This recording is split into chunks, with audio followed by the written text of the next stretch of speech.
আসসালামু আলাইকুম রহমতুল্লাহি বাবরাকাতু। আশা করি সবাই ভালো আছেন।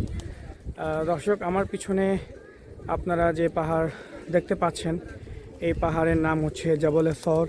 খুব সৌভাগ্যবান এই পাহাড়টি, কারণ হিজরতের সময় আমাদের দয়ালু নবী সাল্লাল্লাহু তাআলা আলাইহি ওয়াসাল্লাম হযরত আবু বকর সিদ্দিক রাদিয়াল্লাহু তাআলা আনহুকে সঙ্গে করে নিয়ে এই পাহাড়ের একেবারে উঁচু স্থানে একটি গুহা রয়েছে, এই গুহাতেই তিনি অবস্থান করেছিলেন।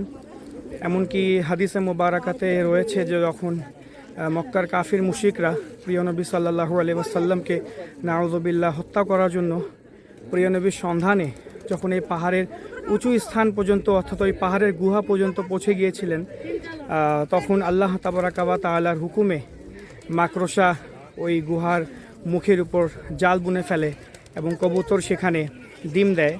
তো এতে করে সেই মক্কার যে কাফির মুশরিকরা ছিল তারা বুঝতে পারে না যে প্রিয় নবী সাল্লাল্লাহু আলাইহি ওয়াসাল্লাম এই পাহাড়ের গুহার মধ্যে অবস্থান করছেন। এমনকি আবু বকর সিদ্দিক রাদিয়াল্লাহু তাআলা আনহু তখন প্রিয় নবী সাল্লাল্লাহু আলাইহি ওয়াসাল্লামের সঙ্গেই ছিলেন।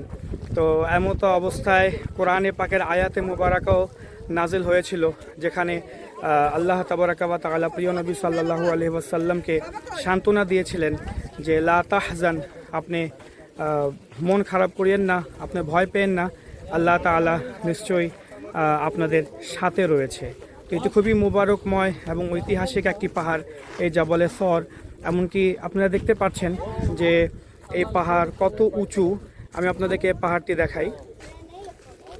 এই পাহাড়ের কত উঁচু একটি পাহাড়। এই পাহাড়ে উঠতে গেলে কমপক্ষে 1.5 থেকে 2 ঘন্টা সময়ের প্রয়োজন, আবার নামতে গেলেও 1.5 থেকে 2 ঘন্টার সময় প্রয়োজন হয়। খুব উঁচু এই পাহাড়টি।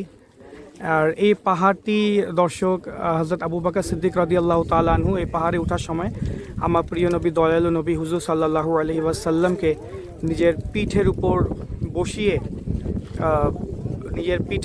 বসিয়ে প্রিয় নবী সাল্লাল্লাহু আলাইহি ওয়াসাল্লামকে নিয়ে তিনি এই পাহাড়ে উঠেছিলেন, যাতে করে আমার প্রিয় নবী সাল্লাল্লাহু আলাইহি ওয়াসাল্লামের কদম মোবারক এই পাহাড়ের উপর যাতে কোনো চিহ্ন না থাকে এবং মক্কার কাফির ও মুশরিকরা যাতে করে তা বুঝতে না পারে যে আমাদের প্রিয় নবী মহানবী সাল্লাল্লাহু আলাইহি ওয়াসাল্লাম এই পাহাড়ে অবস্থান করছেন। তো দেখতে পাচ্ছেন যে আবু বকর সিদ্দিক রাদিয়াল্লাহু তাআলা আনহু কত কষ্ট করে, তিনি কত বড় আশিকে রাসূল ছিলেন যে প্রিয় নবী সাল্লাল্লাহু আলাইহি ওয়াসাল্লামকে নিজের পিঠের উপর উঠিয়ে তিনি এই পাহাড়ে চড়েছিলেন। কেমন দৃশ্য হবে সেটি, অথচ আমরা দেখলে তা আমাদের নিজেদের বিশ্বাস হবে না যে এত উঁচুতে প্রিয় নবী সাল্লাল্লাহু আলাইহি ওয়াসাল্লাম কীভাবে আবু বকর সিদ্দিক রাদিয়াল্লাহু তাআলা আনহুকে সাথে নিয়ে উঠেছিলেন। অথচ আলহামদুলিল্লাহ আমার প্রিয় নবী সাল্লাল্লাহু আলাইহি ওয়াসাল্লাম উম্মতের জন্য, উম্মতে মুহাম্মাদের জন্য এইসব কষ্ট করেছেন। তো এই পাহাড়টি খুব মোবারকময় পাহাড়।